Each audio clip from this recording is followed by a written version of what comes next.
Hey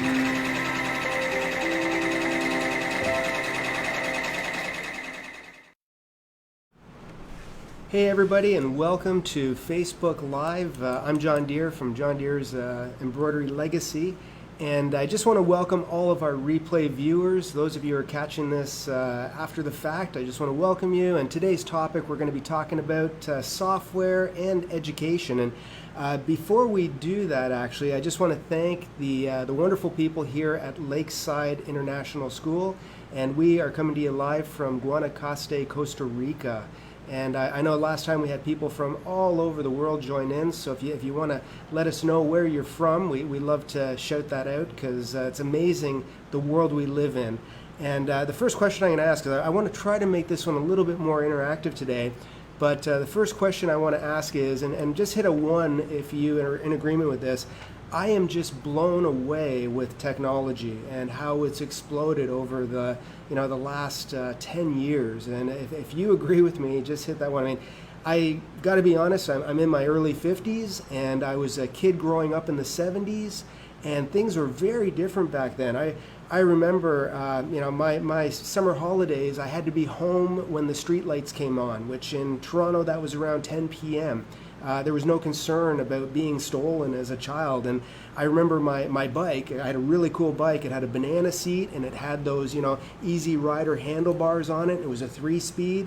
I also remember rotary phones, where we actually had to dial phones. And I've seen some cute videos on Facebook of kids these days trying to figure them out.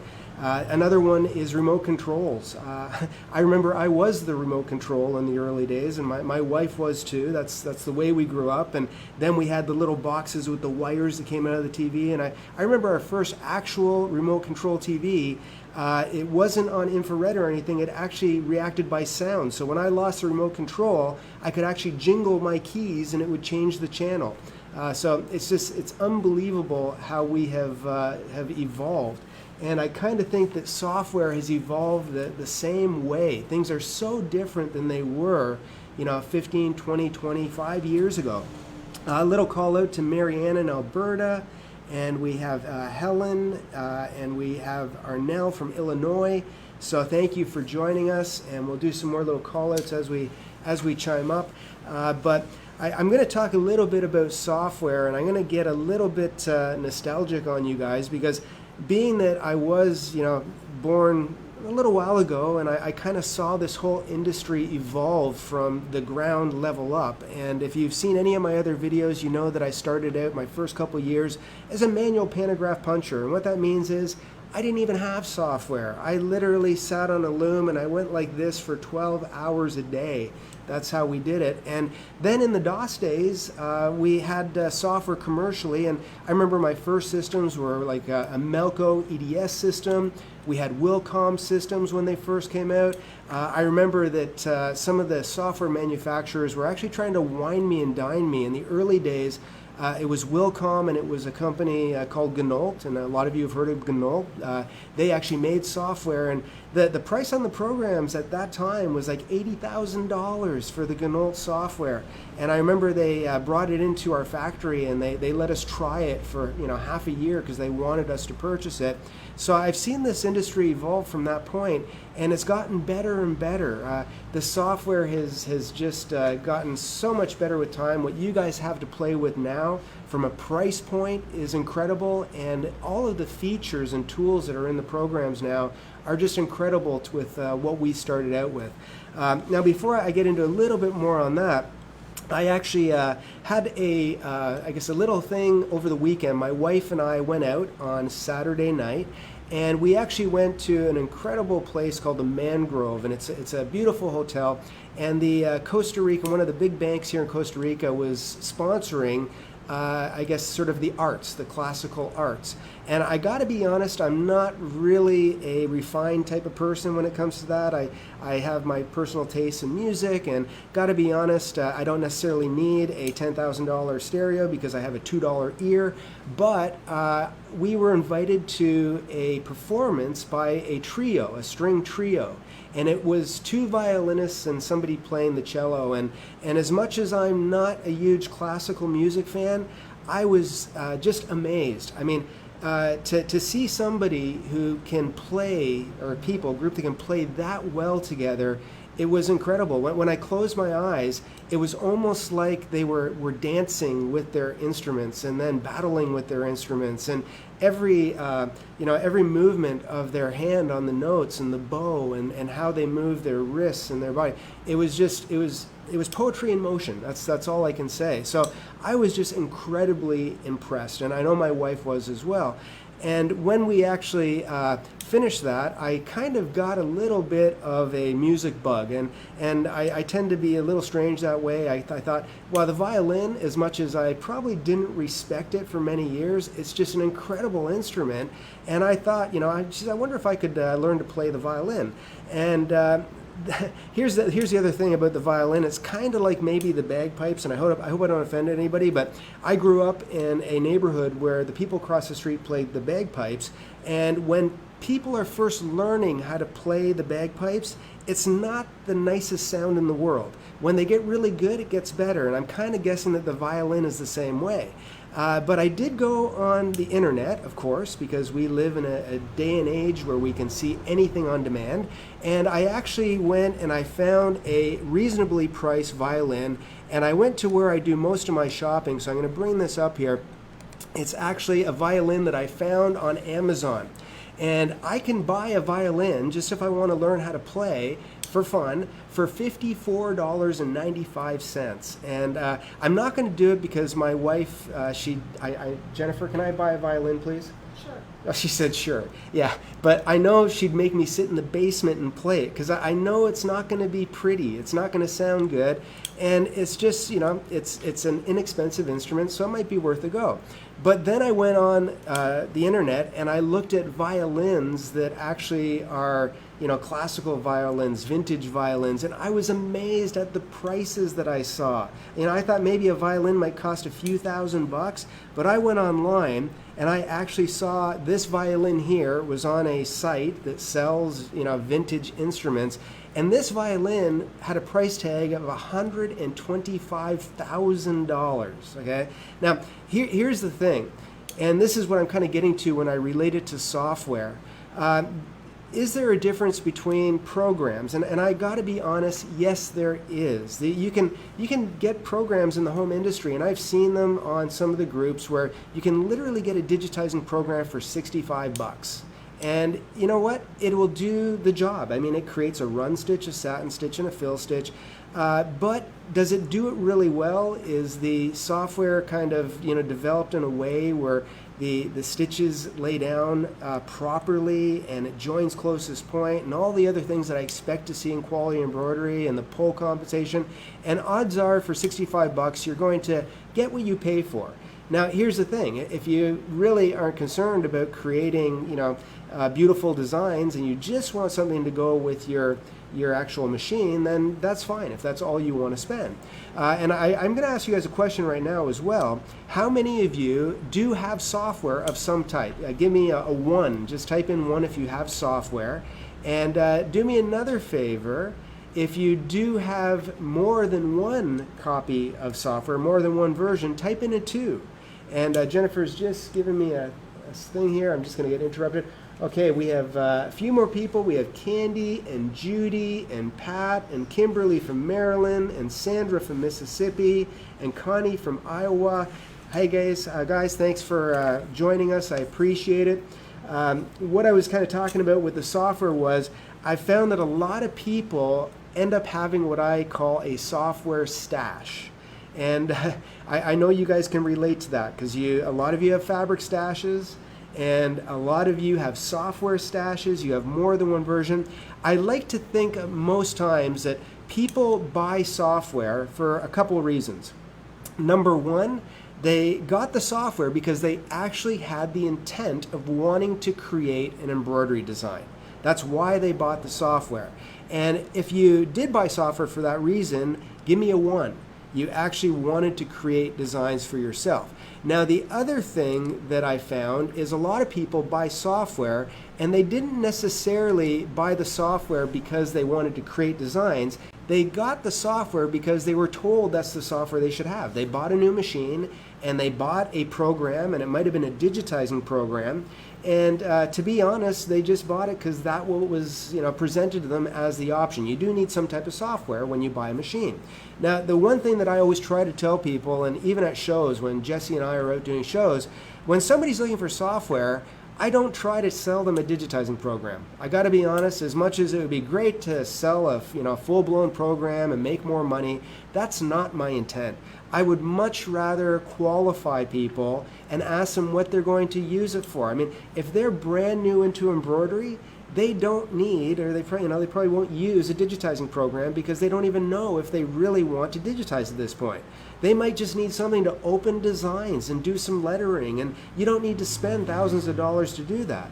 You just need to spend a couple $100 and you have a great program. Then, if somebody wants to get past that, they want to do some editing, they want to go in there and break apart objects and resequence and, change some stitch types on things, then you don't need a digitizing program then either. You need an editing program, and that's what I would qualify them for. If somebody wants to learn how to digitize, then I will sell them a digitizing program, and I'll give them my impression on what's good and what's bad out there. And that's how I base that. I hate to see buyer's remorse because there's so many people that have purchased digitizing software, and the software ends up sitting on a shelf gathering dust because they hit a learning curve. That's the number one culprit. And give me a number one or a thumbs up if you agree, but that's the number one culprit is people buy software, they spend a lot of money on it, their intent was to possibly create designs, and then they get into that program and they have disastrous results and the machine isn't behaving the way they'd want it to, and they get frustrated.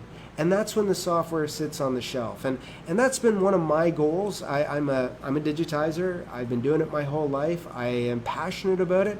And I'd like to get people, if your intent was to create designs, let's get the dust off of that software program and let's actually use it and see what we can do.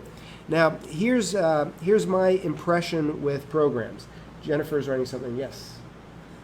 How many programs? What's the normal? Sorry, what's that, Jen? What's the normal quantity of programs people have on their shelf? Oh, what's the normal amount of software that people have on their shelf? Here's the deal. I wish that there was one program that did everything that I wanted it to. But even for me, I mean, I got to be honest, I own the E4 commercial software. It's, usually over $10,000. That's a program. I've been using Wilcom for many years. Then, of course, I do use Hatch. I use the Artista, the Bernina software for other things. I use Buzz Tools for converting designs. I use the Perla software to convert one file format because it does it better than all the others do. So I'm probably personally toggling between 4 or 5 different programs to specifically do certain things. So I found that there's no one software program that does everything that I need as somebody who kind of sells designs and creates designs for a living. But it really comes down to a couple things with regards to software in the home industry, and it does reflect on the commercial industry. And this is my opinion, so I'm not trying to say I know everything, but in all the years that I've been in this industry, there have primarily been 2 companies in existence for the last 20 to 30 years that have dominated the commercial industry, and that's Wilcom. Wilcom is, in fact, commercially about 90% of the market share. Globally, people around the world who are commercial embroiderers use the EMB format and they use the Wilcom platform. It might not quite be 90%, but it's a large majority. The other one is a company called Pulse Microsystems, and Pulse is a Canadian company, which I'm Canadian, and I remember many, many years ago when Pulse first started developing their software, I got a call in my office from one of the owners, Brian, and he called me, introduced himself, and told me that he was developing a program. I was already pretty much in bed at that point, and what I mean by that is I'd been a Wilcom user for many years, and it wasn't easy for me to transition. So even though I would love to go Canadian because that's where I'm originally from, I stayed with the Wilcom platform. There's been other companies commercially that have kind of come and gone, so to speak. Melco was a big one. Gnault was a big one at that time. But pretty much Pulse and Wilcom are the 2 leaders currently in the commercial industry. And a lot of people don't know this, but they do white label for companies in the home industry. If you own the Genome software, it's a Wilcom product. If you own the Bernina software, it's a Wilcom product. If you own the Hatch software, it's also a Wilcom product. And any of those three, I personally feel that they are the best programs in the home industry because they are, object-based. They do a lot of things automatically. They're intuitive and they are intelligent. So they really do, work well, and they take a lot of the learning curve, the theory that I had to do manually back in the old days. It does a lot of that automatically. The other company, Pulse Microsystems, they actually make the Floriani software. They do the Perla software. There's a lot of developers that work with them that make other programs in the home industry. And if you own either one of those two, I would again say it's a very solid program because it's based off of the commercial model. And then there's other programs out there that are not developed by those two, and I'm not saying that they are bad by any means. Here's how I like to kind of do this. And we're talking about violins before, but we can kind of talk about cars in the same way. I can have a car that could be, let's say, 15 years old or 20 years old, and it could be, let's use an example, a Suzuki Swift, okay? My son Jesse's laughing right now, I'm sure. He's helping to monitor this because my son Jesse is currently driving a Suzuki Swift. It is 20 years old. I don't think the air conditioner works anymore. We call it the clown car, but my son is incredibly resourceful, and he has said to himself, I'm going to drive this car into the ground, and I think he's kind of grown an attachment to it. And I'll be honest with you, as much as the AC doesn't work and it's a manual and the windows, I think 3 of the 4 work, it will still drive you from point A to point B. It goes in reverse, all the lights work, and it does do its job. But you can't compare a Suzuki Swift to a Bentley, or to one of the new cars. And we're talking about technology. All the cars these days have the backup video things, and some of them even turn when you're backing up to show you the angle so you don't hit things. There's sensors on the front and the side, and cars are driving themselves these days. You can have a car that will get you from point A to point B, but you can't say that it's the same as a high-end car. There's a distinct difference. They do the same job, just like the violins. Give a $54 violin to one of those people that were actually playing in that trio, and I'm sure they would make beautiful music. Okay, but you give them that $150,000 or $125,000 violin, and I'm sure it's going to be even more beautiful. So the tools that you use do reflect the results that you get from it sometimes. Now, so if you have some of the other programs, I'm not saying that they're bad, and I do also just want to tell people that with regards to education, and I'm just going to call up a slide here. That's something that I have been, pretty passionate about. I am a Hatch reseller. I mentioned in a previous Facebook Live that was, to be honest, a gift from God for me because I did not chase after that. It actually kind of came to me, and I found sometimes that the best things in life that happen to me are the things that I actually don't strive for. It's God opening up doors. So that was a wonderful thing, and Hatch is a great program, but we do actually teach on 10 different software programs, I think 11 now, and we have interactive hands-on lessons for multiple brands of software, and they are all good because they all create a running stitch, a satin stitch, a fill stitch, pull compensation, underlay, you can control densities on designs. All of the primary tools that you would find in a car are in every single program. Some of them just have better engines and they actually drive a little bit smoother than other ones do. So regardless of what software you have, I don't want you to discredit yourself and say, well, I'll never learn how to be a really good digitizer. I'll never learn how to create my designs because I don't own this certain brand. That is not the case. If you have any brand of software, if it's a few years old, as I mentioned, when I started, it was manual pantograph punching. Okay, it was one stitch at a time, and I evolved with the software. That's one thing that I got to be honest about. I was given opportunity, and I'll try not to go on too long, but I hope you agree with this. And as I'm speaking, if you agree, please give me a thumbs up. But education for learning how to use your programs, whether it's editing or whether it's digitizing, or even if you just own an embroidery machine, education or theory or foundation is just as important as the software. Or whether you buy a Brother 770 or whether you buy the brand new Illumina or whichever machine it is still the foundation of running that machine and creating beautiful designs. And you do need some theory or background for that. I was also thinking when I was listening to these violin players playing, I was wondering, I wonder how many hours they spent training to become that good. And I'm guessing they didn't just watch some DVDs or take a couple classes. I'm guessing they were taught by somebody who really knew their stuff. And then I'm guessing they put an incredible amount of time and hours and passion into what they were doing. And then I thought about my career. And we have ads all the time about John Deere being the world's most awarded digitizer. And it's, to be honest, that's my son Jesse's doing. He said, Dad, you should really let people know that. I'm not an egomaniac. I actually feel I'm a fairly humble person. And I won those awards when I was younger, and I haven't entered for many years, since 2001. But the reason why I started entering awards was because I spent probably about 13 years being a commercial puncher. And I was bored out of my mind. I mean, digitizing corporate logos day in, day out, it's enough to drive you crazy.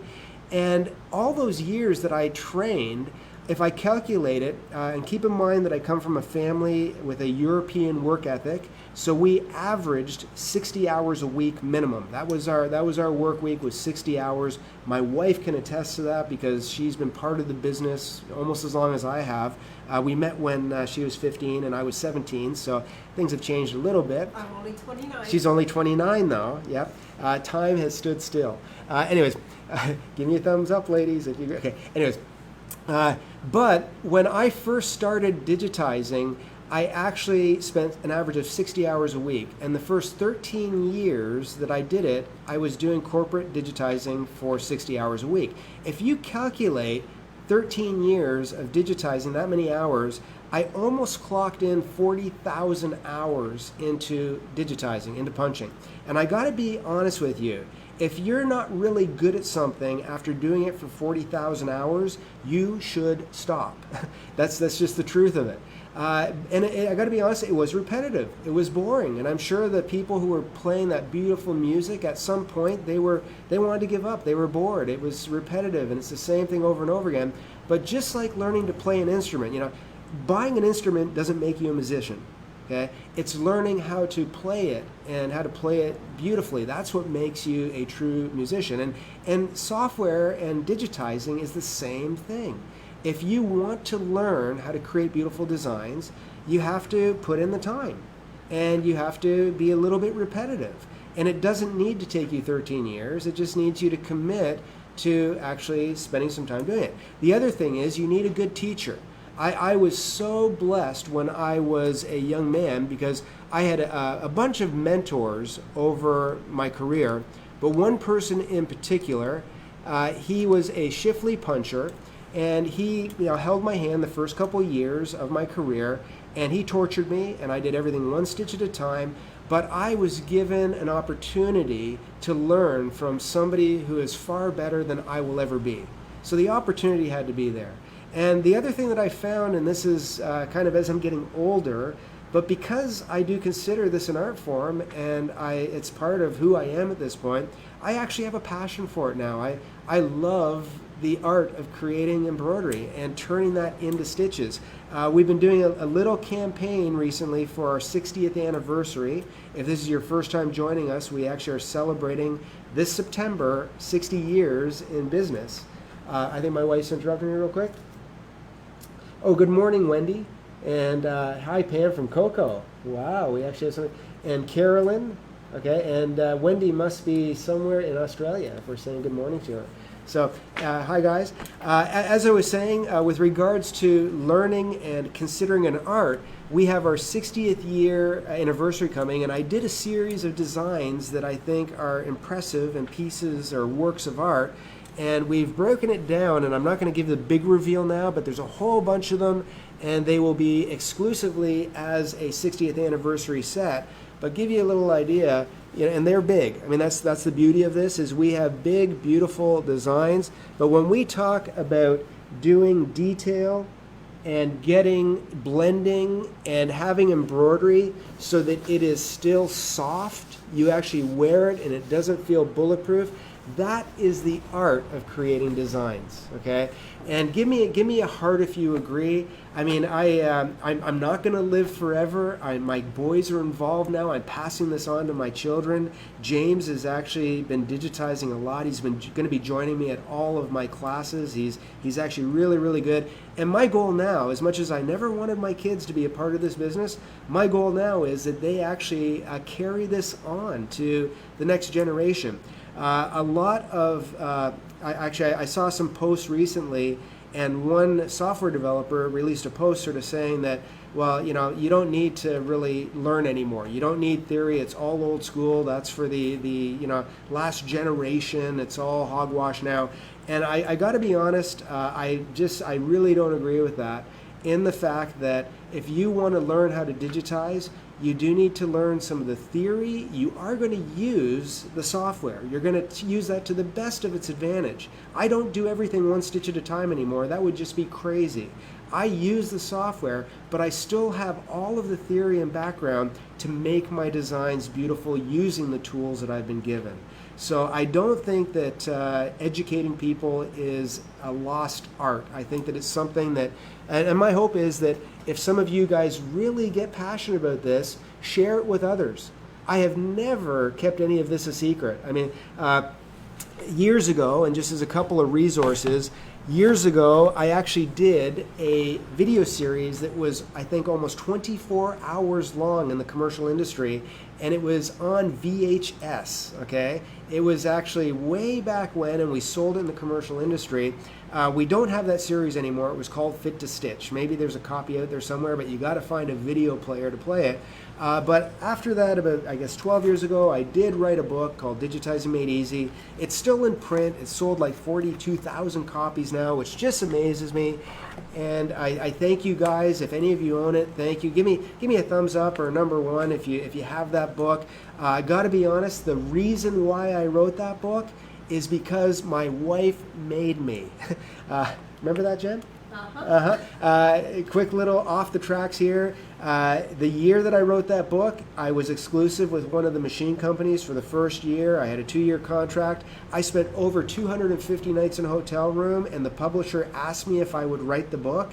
And it was in February when they asked me, and I said to them, I'm sorry, I can't do it. My year is just too crazy, not going to happen. And I went home and I told Jennifer, my lovely wife. Jennifer, can you wave in here for a second? Just let people. We got a little sneak peek of her the other day. Okay. Anyway, she is there. Okay. I don't know if she's going to come into the camera. No. Okay.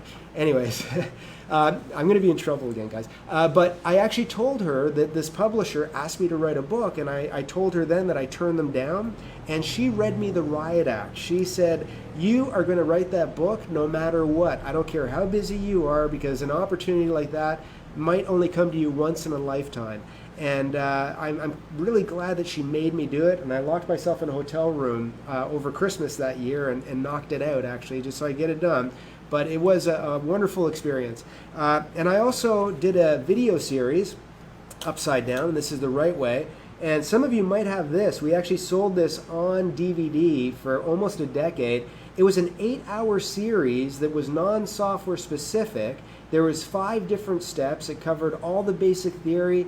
It covered, and I'll bring it up here a little closer, it actually covered applique, it covered fringe and foam, and doing realistic digitizing, doing muscular and texture and animals and all that kind of stuff. So it's 8 hours of theory, and we sold over, I don't know how many copies, like 7,000 copies at events over the years. So it did really well. But we took it off the market. You can't get it anymore, and we don't sell it on DVD anymore. But it is still relevant, even though my picture, way back there, my hair is brown. Now it's gray. But I did this a long time ago, but the theory is just as relevant today as it was 14 or 15 years ago when I did it. because the theory of stitches hasn't changed. The software's evolved, but the theory hasn't. But what we do now, and this is for you guys who don't know about how we do things, I had mentioned that on our Digitizing Made Easy site, we do actually support 11 different brands. But what I found is, over recent years, people generally learn best when they are seeing and doing. And the way we have our new videos set up is that you will choose one of the 11 brands that we actually have offered. If you don't own any of those 11 brands, we do invite you to download a free trial of the Hatch software if you want to try the lessons, and you can take the first few lessons within the 30 days and see if it strikes your fancy. Odds are after you play with Hatch, you might be tempted. I just got to be honest about that. But we actually have these videos set up so that there is actually 3 different levels. And it's really not that complicated, because when I learned how to digitize, my mentor taught me how to crawl. And then he taught me how to walk. And then he taught me how to run. And I learned step by step the process. And it's the exact same way that I teach people now. We start at level 1. There's 5 different levels in level 1, and there's, I think, 13 different designs. You choose your software, you load in the design that we provide for you, and then you literally stop and play on an iPad beside you while you're digitizing. And you can do that lesson at your own pace, at your own time, and at your own convenience. Taking classes at a dealer store or going to a workshop is wonderful, but you're always being taught to be honest, in a classroom setting. The educator has to teach to the lowest denominator, meaning that the person who knows the least gets the most amount of attention. That's detention, that would be good. But that's why when we do our workshops, I actually make sure I have at least one helper there so that we can help the people who are just starting while I can help those who are further along keep going at a good speed. So there's a lot to be said for hands-on learning in a classroom setting. But to be able to do it at your own pace, and I know life gets in the way, so a lot of people will get our lessons, they'll do the first 2 or 3, and then a wedding comes up, or somebody's getting married, somebody's going on holiday, you might be a snowbird, you go down south for 4 months, you get in the RV, you travel around, and all of a sudden you come back 4 months later and you want to pick it up again. Well, you're gonna learn, you won't have retained that information. When you learn how to ride a bike, you always remember how to ride the bike, but the first little bit that you get back on, you got to get your bearings straight again. Now that's why all of our lessons, we have no expiry. They're yours for life so that you can watch them over and over again. So level 1 is all about the running stitch. Level 2 is all about the satin stitch, and level 3 is all about the fill stitch. They have not invented another stitch type in reality. So to be honest, once you finish those 3 levels within our program, I honestly feel that we've equipped you to actually know enough of a foundation for digitizing that you are qualified to continue learning and putting in that time. And is there anybody out there that has taken some of my lessons? If you have, please, write a comment, share this post with friends. As much as, yes, this is a business for myself and my family, and I love and appreciate all my customers, this is also a passion. I want this art to go on. And I know a lot of people over the years have actually started teaching themselves. And I'm all for that. I'm not the only guy out there who educates. There's people who have started design companies, and they're selling beautiful designs. And if I could have played a small part in having quality work go into this industry for the next generation of embroiderers, then everything's good. My life had some purpose. So anyways, we're going to open this up to some questions and answers. I tried not to be too biased as a Hatch reseller and say that Hatch is the only program out there. It's a great program. If you want to download the trial, go ahead. But I'm not saying that you have to buy another software program. I'd much rather you learn how to use the one you have and get some good education and feel comfortable. And then later on, if you want to move forward to something that might be easier to use or better, give you good stitch quality with less effort, then yeah, that should be an educated choice that you make. So that's really kind of how it goes. Now, I'm not going to go through slide by slide, but just so you guys know, as some questions come in, Jennifer and Jesse are going to write down some questions if they come in. We have a couple here, actually. No questions? Oh, okay. Rhonda loves my book. Thank you, Rhonda. Pat's daughter said she gets her 6-needle designs. What's that? 6-needle machine and their designs. Oh, okay. That's good. Okay. And Marianne is saying theory is important. And yeah, I mean, the foundation is one of the most important things. Just so you guys know, and I won't take a long time on this because you've bared with me for this long. I feel kind of like I'm giving a sermon here, like I'm a preacher or something, but I am passionate about it. The other thing that I do want to mention is we do have a bunch of events coming up this fall. Actually, in about 3 weeks' time, we're going to be in Anaheim. That's on the 8th and 9th, I believe, or 9th and 10th, something like that. But we're going to be in Anaheim doing a digitizing workshop. That's 2 days in Anaheim. And if you go to the Digitizing Made Easy site, you can find out about that. But they are incredible workshops. And I think regardless of whether you're just starting or whether you have lots of experience, they actually will be of value to you. Then we're going to be in Dallas, and in Dallas we actually have another 2-day workshop. We're going to be that same time in October. We're going to be at Amy Bauman's doing a 1-day digitizing and a 2-day hands-on sewing event. We're going to be in Tampa in November, lots of snowbirds in Tampa. So if you're in that area, we have a 2-day digitizing workshop coming up there, and that is in conjunction with TOPS. So we're actually doing a how to make money with embroidery the day before our workshop. And then we're going to be in Fort Myers doing a 2-day hands-on embroidery workshop. And we have one other event, I think it might be confirmed, Jesse could maybe let us know, but we're going to be in Austin, Texas, and that will be the very last weekend of November and beginning of December. So we are getting around and having lots of fun. Our calendar is actually pretty much booked for next year. We'll let you guys know the dates, where we're going to be, and what types of events they are. But we're hoping to get the opportunity to meet lots of you guys out there. And we have actually tons of stuff coming up. Besides our reveal for our 60th anniversary, I've got a whole bunch of tricks up my sleeve that are going to be coming out in November. So keep your eye open for November, because I have something that I think majority of you are going to be interested in participating in. It's going to be a lot of fun, and it's going to be interactive. And it's not digitizing, it's embroidery, but it's going to be an interactive experience where you guys can play and learn new techniques. So any questions coming in, guys? Okay. I hope you enjoyed this, and please share this, give it a like, let your friends know. What does that mean, Jen? Sorry, you're pushing there. She was like pushing on the brakes. Slow down in case somebody has any Okay, in case okay. Time to.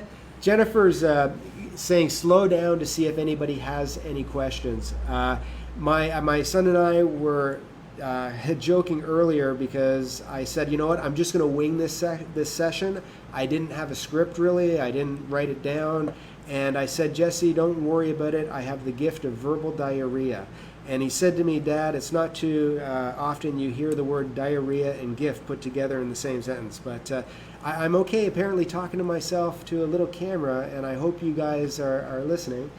Heather had a good point. She Yeah. said she likes to watch the application videos online before she gets into lessons. Okay, the application videos. Yes. Okay. Yeah, okay. Heather had a good point. She likes to watch the application videos online before she starts the lessons. And this is something I always tell people as well when we are in our live sessions.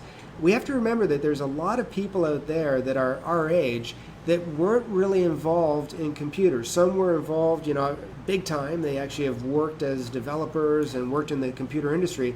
But there's a large segment of people out there that they are brand new to this. And we have to be very, very patient in knowing that, even getting accustomed to software and a mouse and opening, and unzipping files, it's all brand new to them. And I always try to tell people and put them at ease and say, this is not a race. This is not about who knows the most about computers. This is actually, and I call them this way, this is actually an art form. It's about learning how to hold the paintbrush and actually learning how to use it properly. So anyways, guys, I hope you had a wonderful time with me. I appreciate all of you who have have actually come online and shared this time. We're going to be here again next Tuesday, Facebook Live. And just as a little teaser, I'm going to actually be doing a session on 3D puffy foam. So I will get back to the software tomorrow. I'm going to show you guys how to do some 3D foam, how to cap the ends, how to miter the ends, how to pinch the ends, and I'll show you some examples of 3D foam and some of the do's and don'ts so that you can do it successfully on the machine. So join our Facebook group. We actually have a Hatchfax Facebook group, and we also have the John Deere's Embroidery Legacy Facebook group. Check out our site at ultimatestash.com, and that's for our designs. We have 25,000 designs on our site, and all of them are wonderful quality because they were done by us. Join us on Digitizing Made Easy. We have lots of resources, and our YouTube channel. If you want to catch any of the old Facebook Lives that we've done, I think this is number 4 that we've done. We do post them on on YouTube, so you can go there and catch some of those older ones, and there's a lot of good information in those as well.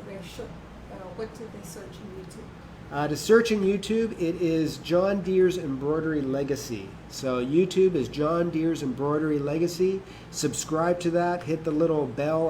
I get confused. They're talking about being, getting old school. I'm confused with social media, and luckily my wife and my sons are bringing me up to speed. So God bless, guys, and we will see you next Tuesday at 8 p.m. Eastern Standard Time. Take care.